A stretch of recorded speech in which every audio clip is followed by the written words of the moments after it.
What is up, everybody? I am the Anarchist from 420 Creations, and welcome back to our epic journey into Let's Play Kerbal Space Program. Last episode, we launched into the intermediate construction training, where we learned how to toggle the symmetry and snapping options during our builds, and we also built a more advanced rocket capable of reaching suborbital flight, thanks to resident rocket scientist Van von Kerbin, that is. If you missed out on that training exercise, don't worry. You can always catch up with our previous episodes, which are always linked in the description down below. We're still in orbit around the training exercises, and in this episode, we're going to descend into the suborbital flight training, so we can learn what it takes to launch a rocket to an almost respectable altitude, and also recover it. So sit back, grab your munchies, and let's blast off. So, like I said, going into suborbital flight training. Gene Kerbin is going to be our instructor again. He's going to take us through the essential flight controls and instruments required to launch a simple rocket to an almost respectable altitude, that is. As you can see, we are here on the launch pad with our intermediate rocket that we built during the last training exercise. We are once again greeted by Gene Kerbin. Says, hello again. Welcome. I'm glad you can make it back. Today we will take an exciting step, getting our first Kerbal into space. Yep, with a capital S. So that'll be exciting. I can't wait for this.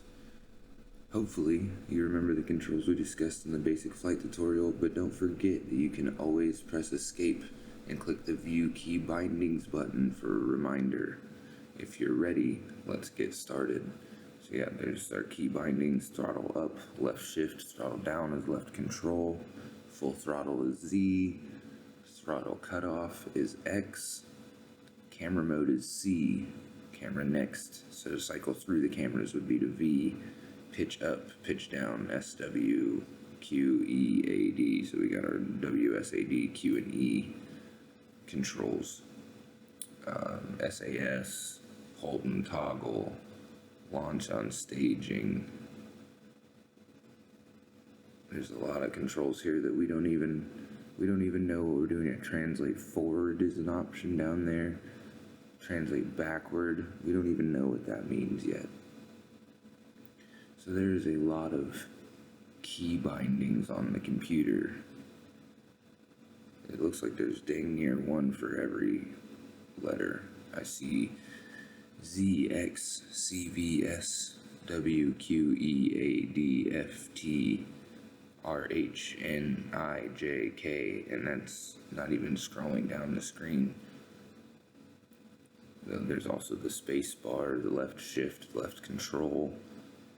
So it's like half of our keyboard right there for key binding controls. This is pretty extensive if you ask me. So okay, I think we're pretty familiar for now with what we need to do. Throttle up, throttle down. Full throttle is Z. So we're going to resume. Here we go. Your mission today is to make a short suborbital, less than orbital, flight out over the water to the east. It's a nice arcing path that ensures a gentle, survivable re-entry. Straight up and straight down is not so good for survival. I've set up the pink target indicator on the nav ball as aim point, but do note that this is not the case for normal missions. The target marker is normally used for other things and does not help with ascents. Starting with the nose pointing straight up on the launch pad, or 90 degrees elevation from the eastern horizon. Tilt east to 80 degrees elevation on the nav ball by 150 meters per second. Start at 50 meters per second. So, this is a lot already. We have to tilt east to 80 degrees elevation on the nav ball, which we can't really even see right now because there's just so much down there. I don't even know what's going on down there. I can't read any of that. So we have to tilt east to 80 degrees elevation on the nav ball by 150 meters per second. So by the time we are reaching 150 meters per second, we need to be at 80 degrees. But we need to start our tilt at 50 meters per second. So then we need to tilt east to 70 degrees on the nav ball by 400 meters per second and start at 250 meters per second. After your burnout, coast up into space and have a look around, prepare for re-entry, lastly re-enter and land safely. Once we reach burnout or run out of propellant, we'll have a bit more time to discuss some other things. So there's a lot that goes into that already, just to try to get to the ocean where he wants us to land. We have to tilt east to 80 degrees elevation and then tilt east to 70 degrees. Unlike the Hopper in our first lesson, this new craft has liquid fuel engines. This means that we can use the throttle to set the output power of the ship's engines. Throttle is controlled by the following keys: throttle up, throttle down. Throttle up is left shift, throttle down left control, as we already said. Max throttle is Z, and throttle cutoff is X. Try these out now. You'll see the indicator needle slide up and down along the graph on the lower side of the nav ball. SAS stands for Stability Augmentation System, although Kerbal astronauts usually refer to it as Sickness Avoidance Scheme. Whatever it stands for, what it does is try to stop the ship from spinning around using the computer-controlled auto torque drive compensator technology to counteract the rotation of the ship. In its simplest mode, it will keep the ship aligned with the orientation it has when you turn SAS on, or if you pitch yaw roll while SAS is on, the orientation when you release the controls. SAS can be activated or deactivated if on momentarily by holding down the F key. So, okay. It can be activated or deactivated momentarily by holding down the F key. And it can be toggled by pressing the T key. T is in Tom. If you have problems following the maneuvers, once you enable SAS and lift off, you can click the small red button to turn to the left of the nav ball that has a miniature target indicator. It's the lower left of all the buttons. That will cause the SAS to follow the target indicator and fly for you. Note, this autopiloting function will not be available until you are flying. So it's the bottom left of all of them down there. You toggle the SAS on, and then you turn on the bottom left button while we're in the air. This craft has a bit too much engine, so we're going to throttle down for launch. Set your throttle to 2/3 the upper of the two middle notches on the slide. Also, turn on SAS to help control things. Press T. It will keep you pointed where you want to be pointed.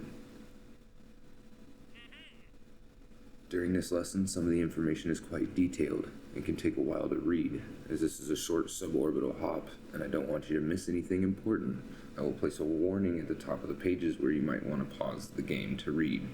The warning will look like this. Warning, detailed info. Press escape to pause if necessary.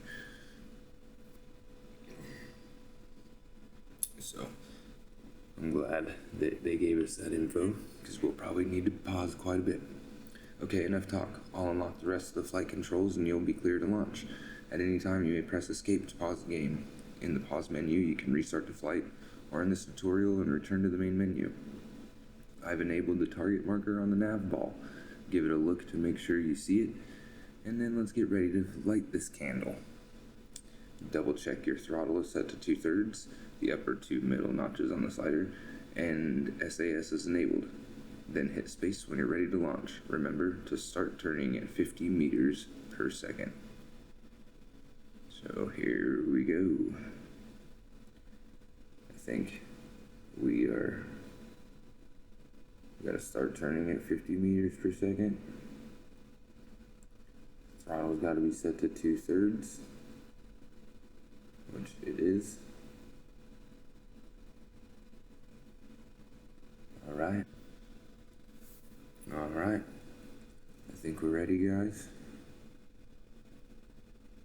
Gotta start turning at 50 meters per second. And once we hit the space bar, we'll be able to turn on our targeting indicator to follow the projected path. Here we go.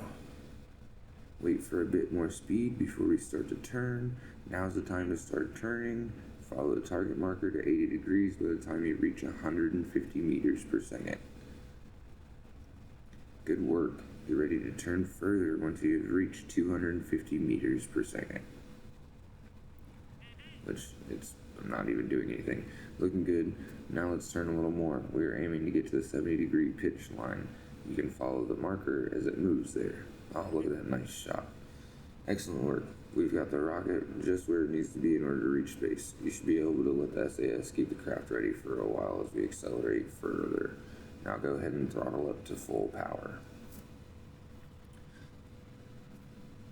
Alright, now we're really cooking along. As we get up to these higher speeds, whoa, hold up, wait a minute. Can we rewind that for a second? Alright, thank you. Now we're really cooking along now. As we get up to these higher speeds, you may start to see some heat effects, but we'll clear the atmosphere before it gets too hot. Hold the course and we'll reach stage burnout safely. I had to slow that down by 30% to read that all in one shot. That's crazy. Alright. Warning, detailed info press escape deposit if necessary. We already did. Great work. You succeeded in getting your ship on a trajectory bound for space. I've now set your target indicator to align with your velocity vector. That will minimize drag by turning the smallest side of the vehicle into the airflow. Somewhere around here you will see the nav ball speed indicator auto switch from surface to orbit, accompanied by the speed number jumping. Go ahead and switch it back to surface mode by clicking on it until it says surface again. You may have noticed some flickering flames near the end of our burn there, which is due to the high speed of your craft in the atmosphere. Normally our ascent would be a little slower, but I'm sure my friend Werner has helped you build a ship that can withstand this heat, and besides this high and this slow, you'll be fine. If you want to have a look at your trajectory, you can switch to the map M key to have a look at your projected path. So that's the M key on the keyboard to have a look at your projected path. Just remember to come back to flight mode again, which I don't think we're going to even do that because it goes so fast. Now that we are coasting our way to apoapsis, that's the highest point in our current projected path, we've got a little time to chat. Once you clear the atmosphere, we'll go over what you can do in space.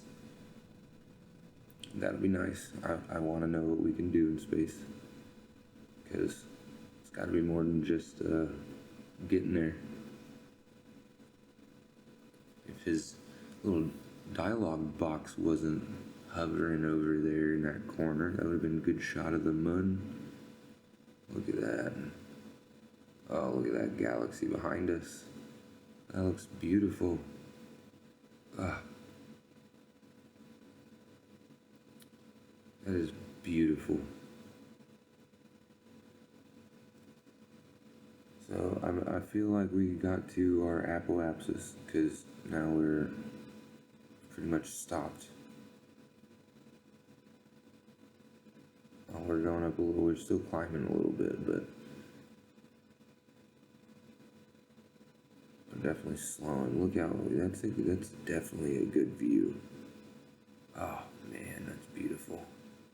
It's a good shot. Oh, what to do in space. While we float up here beyond the atmosphere, I'll quickly tell you about a couple of things you can do. With an advanced enough astronaut complex in the KSC which is the Kerbal Space Center, we can train our Kerbals to be able to spacewalk, or EVA, although we won't be doing that on this flight.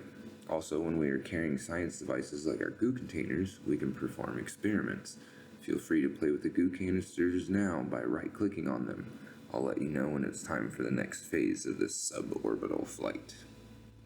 So, go ahead and click on our goo canisters, and we can observe the mystery goo. The goo seems to have clumped into a sphere. It also appears to have become brittle. Huh. That's weird. We don't have an antenna, so we can't transmit the data. But we can keep the experiment, so that's what we're doing. We're definitely reaching apoapsis now. We're definitely slowing down, and look at our craft just losing all altitude there. I'm not doing any of that, remember, it's all just turning on its own. So it's definitely reaching apoapsis. You can see we're definitely slowing down at the top. We're at 86,000 meters and counting. We're still climbing. Oh, nope, now we're going back down. Detailed info, press escape to pause if necessary. As we near the edge of the atmosphere again, it's time to reorient the pod to get ready for re-entry. We're only going to re-enter with the pod and chute and goo canisters. But we're not going to decouple yet. In real missions, it's best to keep your upper stage around until the last moment. You never know when you might need it. Anyway, it's best to re-enter bottom first, and since we ascended at about 70 degrees pitch, we'll naturally re-enter at about negative 70 degrees pitch. That means you want to aim the top of the capsule at the 70 degrees pitch line, but the opposite heading. This is the heading of 270 on the nav ball and 70 degrees pitch. And I've placed the target marker there to help see where this lies. Turn SAS off, change your attitude, and then turn it back on. Tell me to change my attitude. I thought I had a pretty decent attitude. Wow, how rude. That was very rude, Gene. Tell me to change my attitude. Wow. Not really offended, but... So all we really did there was I unpaused it, I turned off the SAS, and we just kind of reoriented back to our position when we started, like he said it was going to happen. And it did. So, nice job. Now hold steady on your new attitude. Let SAS do its job and get ready to decouple the stage and start re-entry. I didn't even change my attitude. Now it's just fine for the man. I tell you. But, so now you can see we're just kind of coasting back down. Oh, what a wonderful view. We're at 80,000 meters and counting. Oh, look at the moon right up there. You can barely see it now behind Gene's dialogue box. Got a good shot of space though. Nice curvature of Kerbin there. We gotta be able to explore, so we can build things in the space hangar. So we have to be able to go and explore other places on Kerbin. So there's a few, I think in our first episode in the career mode gameplay, in the map, we saw a couple. Oh, booster away. Now it's time to get rid of that booster. Now since it's just weighing us down, stage to discard the unneeded parts and mass. So we'll be staging. Oh, there we go. Warning, detailed info, press escape to pause.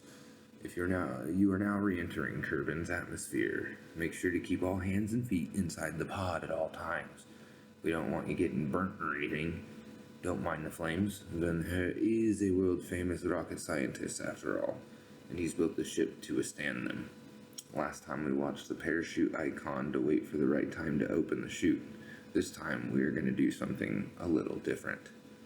Remember, in the construction tutorial where you design this vessel, you set the chute to not semi-deploy until 0.75 atmospheres of pressure. That means the chute won't perform the first of its 2 deployment steps until then, even if you activate it by staging now.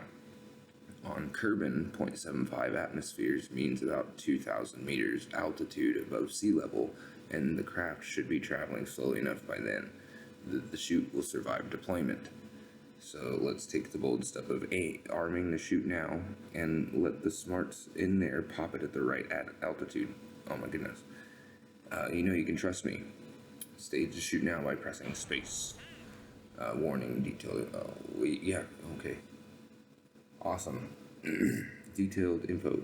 Awesome. So, while we set your chute to not actually semi-deploy until around 2,000 meters, or 2 kilometers, we do look out for you at Mission Control.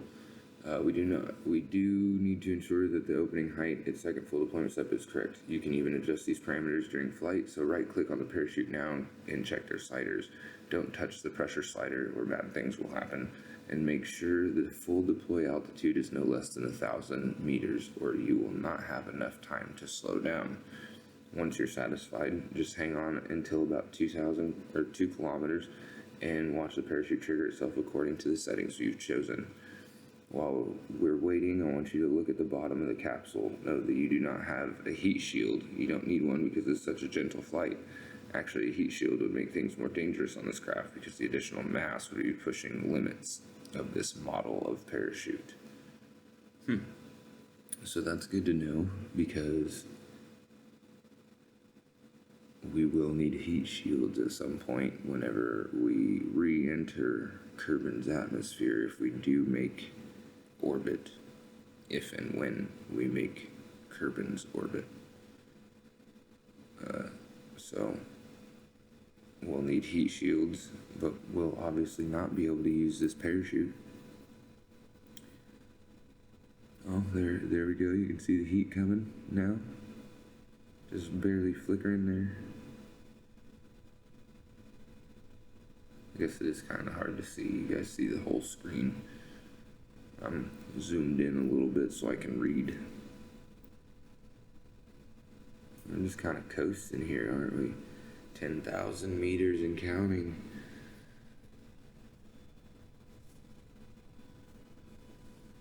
There's the crew hatch, so we can open that up in flight. Not that it would be safe. Probably be safer to do it like in orbit, or after you touch down, like say on the moon. The moon. So I don't know. We'll see how it goes. Oh, there went our parachute. 1,400 meters.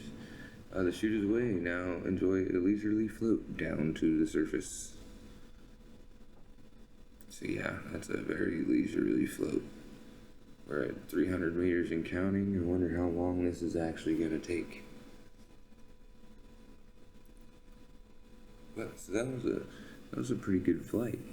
What we got to, I think it was 86,000 meters, 87,000 meters in altitude, which was not quite orbit, but we got up there quite a bit. So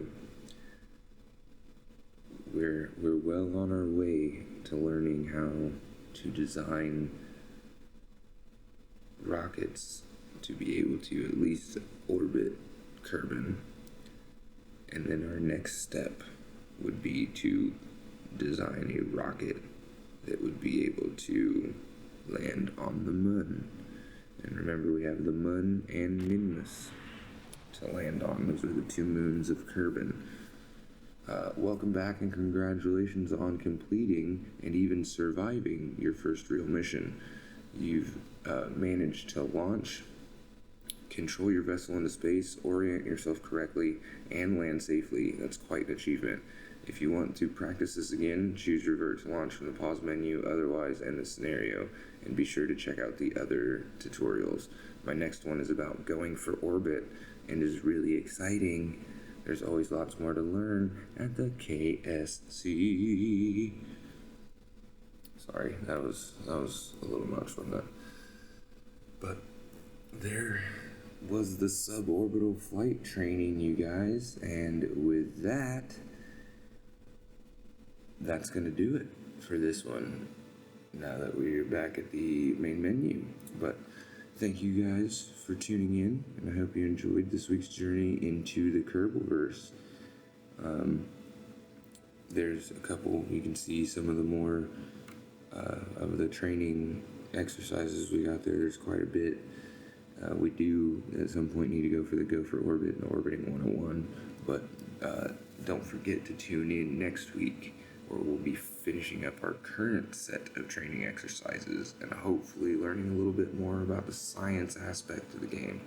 Like, I don't know, how to gather scientific data during a f***ing flight. Just kidding. But seriously, if you had a blast watching, go ahead and light up the like button, and remember to ignite the conversation by sharing your thoughts or questions in the comment section down below. If you want to stay up to date with our cosmic crew here at 420, make sure to spark up the subscribe button for more interstellar escapades. Until the next adventure, stay toasty, my friends.